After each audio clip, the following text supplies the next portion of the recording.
Good morning, my brothers and sisters. Welcome to episode 10 of Be With Me in the book of James. We're in a serious section where James is a little bit going off on his readers about partiality.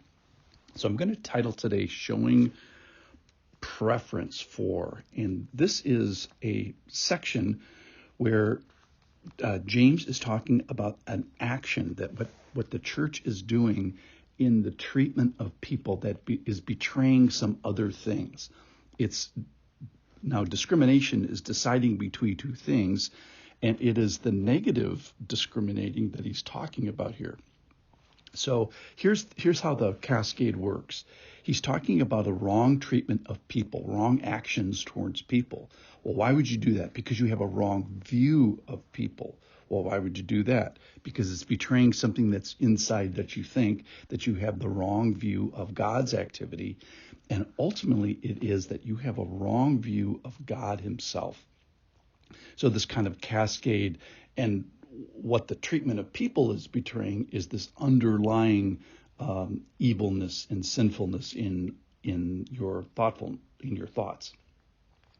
And the activity that he's nailing here is he's saying to people are coming into the church, and if you have a gold ring and nice clothes, you're preferentially treated in a positive way. And if you wear shabby clothes, you're preferentially treated in a negative way. So that is, it even says that they dishonor the poor and have them sit down at my feet in some sort of a subjugated way. So he's using a specific example of economic discrimination, but it can be a lot of different things. We talked about it.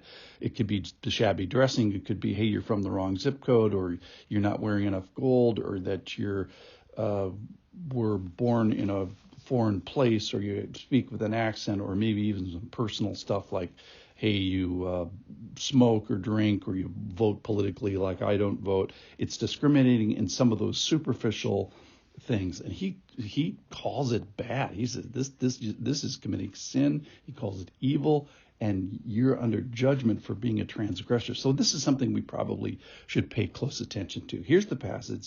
It's in James chapter 2, and I'm going to finish the section that he talks extensively about partiality. So here it is, verse 8.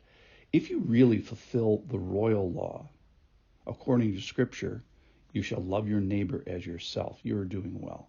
But if you show partiality, this is this negative partiality or discrimination that he's talking about, comma, you are committing sin and are convicted by the law as transgressors. For whoever keeps the whole law but fails in one point has become accountable for all of it. For he said, do not commit adultery, also said, do not murder. For if you do not commit adultery, but you do murder, you have become a transgressor of the law. So speak and act as those who are to be judged under the law of liberty. For judgment is without mercy to one who has shown no mercy. Mercy triumphs over judgment.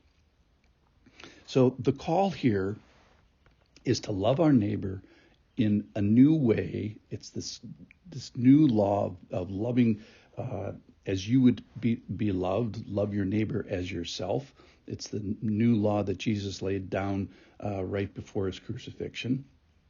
And the warning here is that James is saying to his church people, you are failing in this royal law if you show this partiality, this negative partiality.